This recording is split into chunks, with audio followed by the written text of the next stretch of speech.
This is the first video of, well, six, five of which is effectively required for the chapter. For chapter 13, Fiscal Policy. Right? The different parts are defined here. First, looking in this video at government spending, or actually, as the Congressional Budget Office calls it, federal government outlays. Second part, defining what fiscal policy, right, the name of the chapter. Part three, looking at multiplier effects. So when the government does fiscal policy, how big of an effect might it have on the economy? Part four, the discussion of the possibility of federal government spending crowding out private spending or investment, and some challenges with implementing fiscal policy, discretionary fiscal policy, especially for policy lags. Part five, the resulting government debt, sometimes surpluses and deficits from government spending, taxing. And then kind of a non-required part for the chapter, but a lot of people seem to worry about the Social Security running out of money and what that means. Is it possible? Just looking at one specific article I saw a bit ago and giving my own opinion. Take it or leave it. Okay, so here we go. So if you're confused on any of those other parts, feel free to kind of go to those chapters instead. All right, so for the first part, government spending, comparing that as part of GDP versus federal government outlays, which is we'll then focus on looking at the composition of. Okay, so as was mentioned, right? So in the GDP chapter, we talked about government spending as for 2019 being approximately $3.75 trillion. And looking at it as a percentage of GDP, about 17.5%. This included both federal and state spending, where actually state and local being larger than the federal government spending. And of that, right, federal government spending was approximately $1.4 trillion. Now, in this chapter, and in the numbers we're going to be focusing on here, we're going to look at something the Congressional Budget Office calls federal government outlays, right? Money being spent again, effectively, for 2019 of $4.45 trillion from the federal government. So how do we reconcile these numbers, right? How do we reconcile the difference between, sorry, my watch was making noise, reconcile the difference between $4.45 trillion of federal government outlays and $1.4 trillion of federal government spending only, right, in GDP, much less, right, a third, and where federal government outlays, right, that we're going to talk about in this chapter, is even bigger than all government spending, including not just federal, but in GDP, not just federal, but state and local. So is that a mistake? Well, no, it's not a mistake. It's just that these things include different things.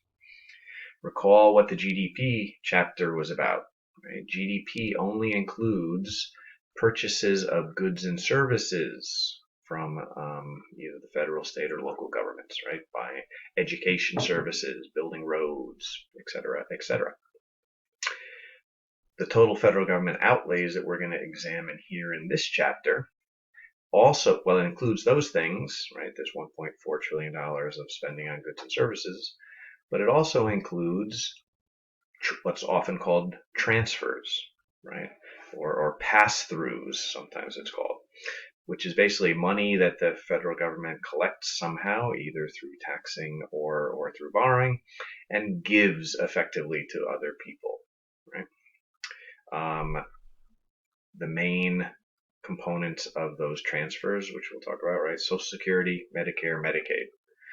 That should actually be bolded, right? Those are the typically the biggest pieces of this federal transfers. Unemployment benefits, some other programs food stamp type programs, etc.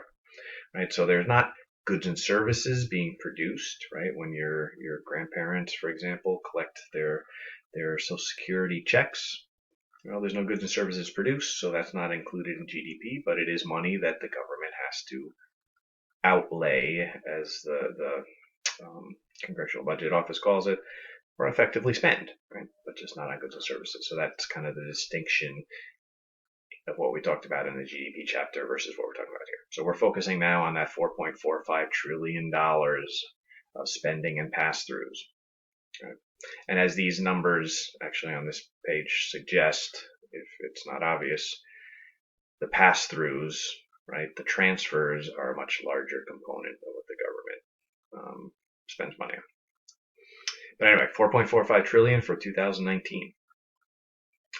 Now, GDP in 2019, right, in that same year, was based on Congressional Budget Office budget outlook for 2020 to 2030, which is where a lot of the numbers on the coming slides are going to be from, which they produced in January, published January 28th, 2020.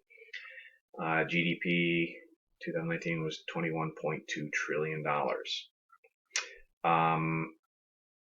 Federal government outlays as a percentage of GDP, right? Again, based on that Congressional Budget Office report.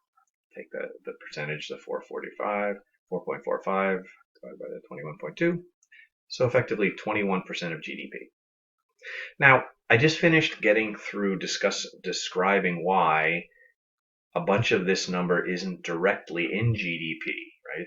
The transfers, the pass-throughs, the Social Security payments, Medicare, Medicaid, etc. It's not included in GDP, but yet we're describing it as a percentage of GDP. So why? Well, similar reasons that we did in the GDP chapter, right?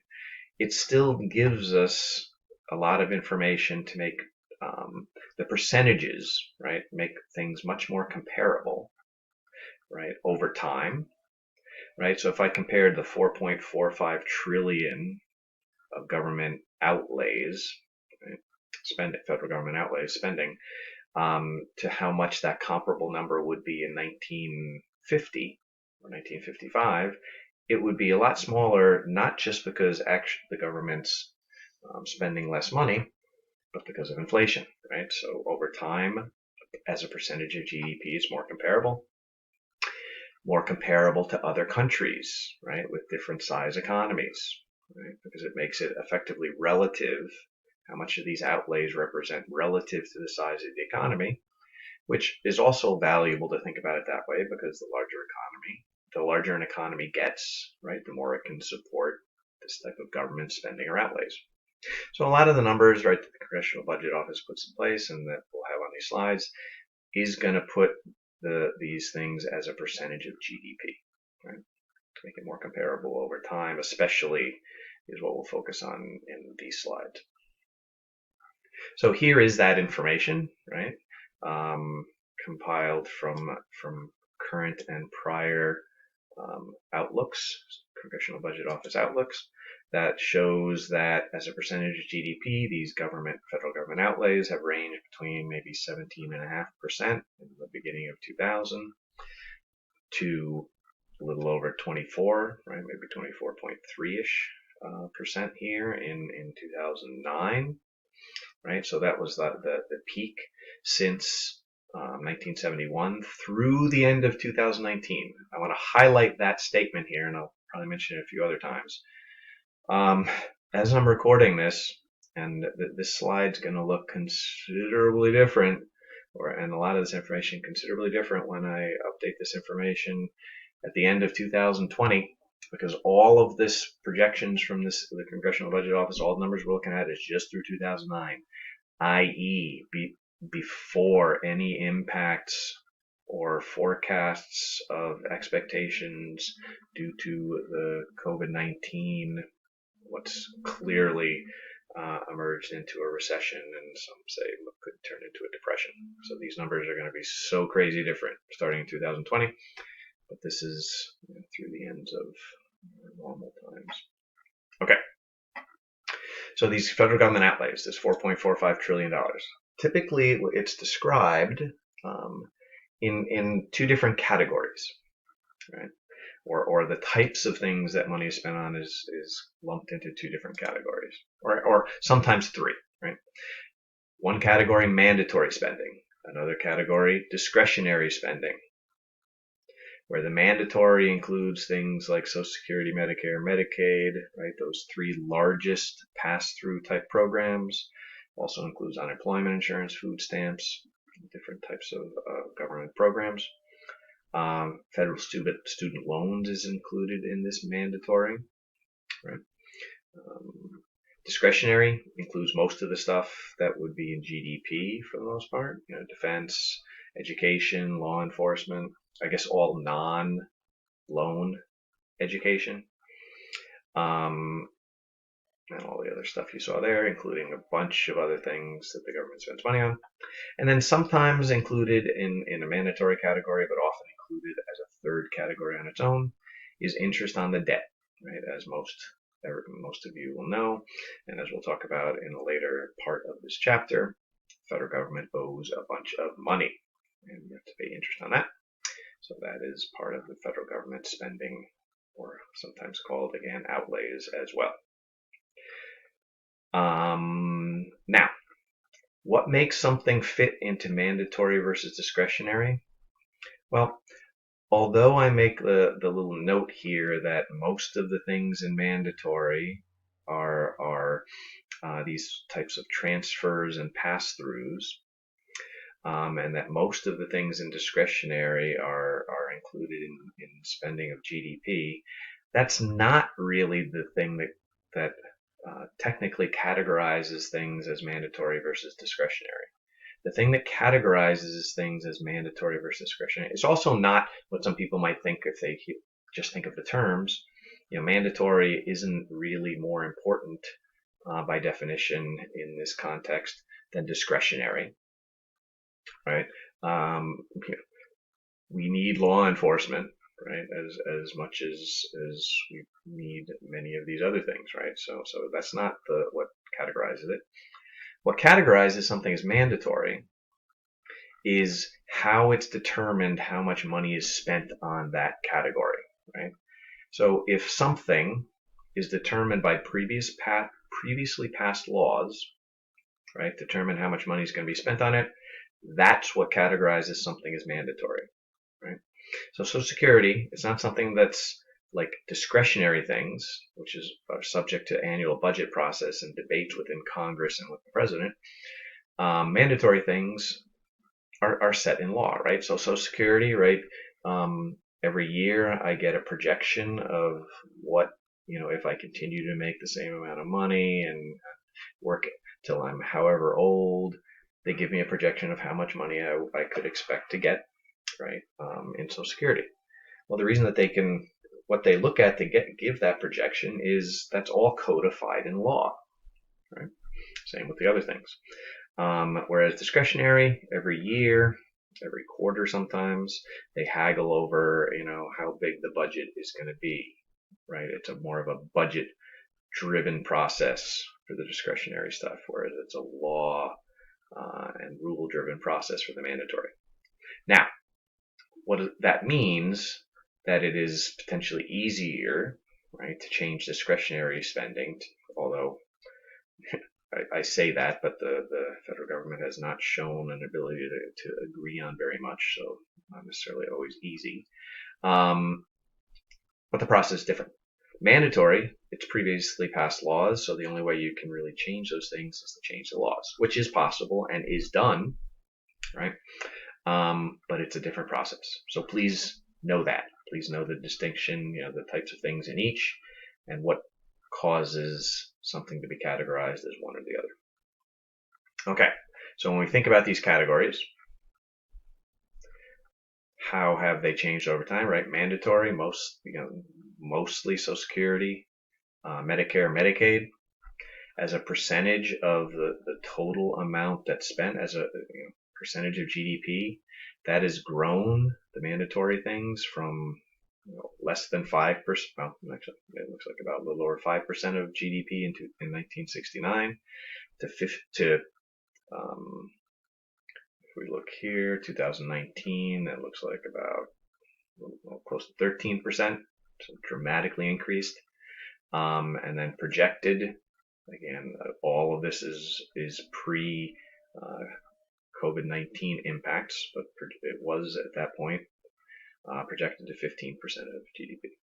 Now notice, so growing dramatically, and recognize that about 5 times as much between 1969 and the projection of 2029. And that's not 5 times as much, or 3 times, I'm sorry, 3 times as much, 5% to 15. That's not 3 times as much dollars, right? That's 3 times as much of a percentage of the size of the economy.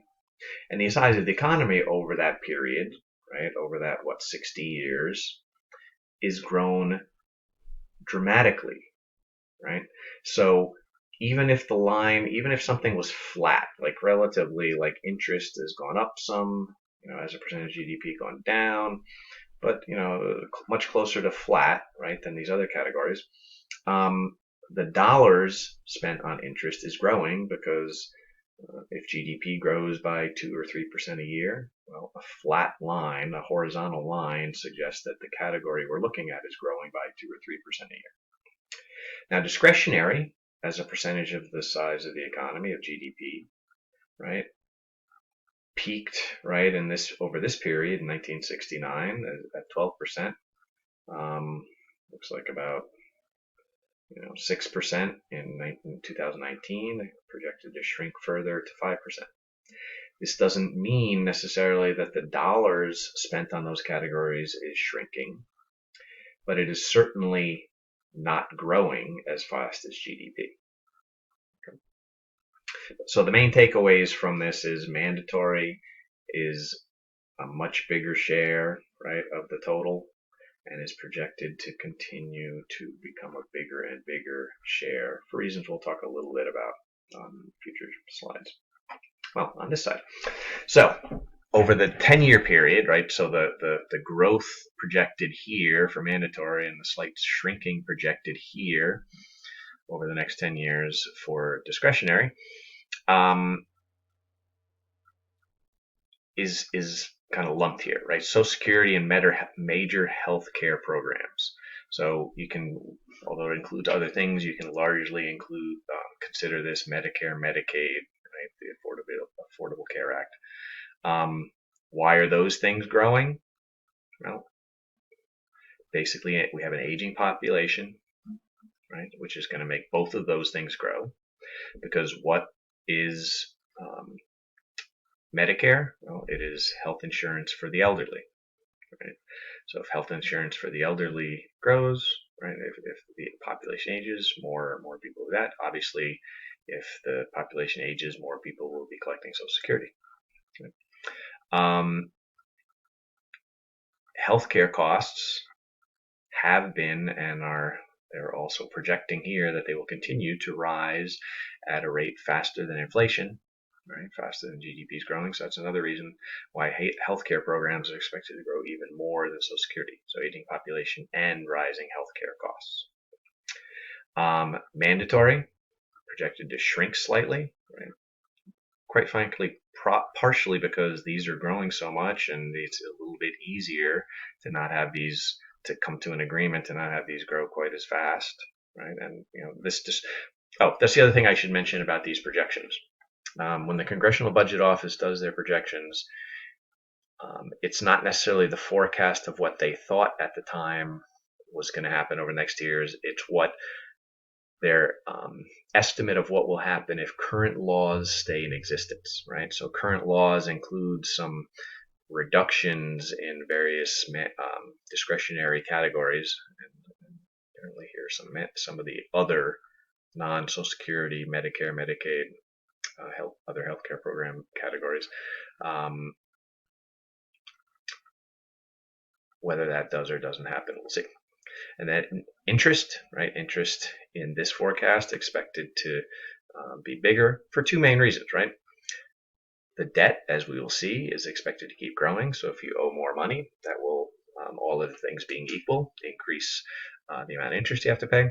And this includes an expectation that interest rates will rise, although that expectation might be dramatically changed here with the responses and impacts from the coronavirus as interest rates have further dropped, and basically treasury bond interest rates are at rates never seen before, below 1%. So next year's projections might look considerably different. What won't look different is kind of the one of the main things here, these first two, right? Those are expected to grow unless laws are changed, right, to make Social Security less lucrative, right, or to make less people qualify for the healthcare programs and make that also in some way less lucrative. Okay, so that was looking at what's happening in, or they're projecting, or they projected, right, at the based on current laws at the end of 2019, beginning of 2020. Let's take a look at the discretionary kind of categories and what's included there. Right. So here I list defense first, and that is important or accurate because, quite frankly, often when you see the discretionary stuff categorized, you basically see it in two buckets. One being the defense bucket, and the other being the non-defense bucket, because roughly half, and varying over time, but as you can see, roughly half of spending discretionary. Now you got to be clear what we're looking at here. We're not looking at everything, right? We're just looking at the discretionary piece. Of that, roughly half defense, roughly half non-defense.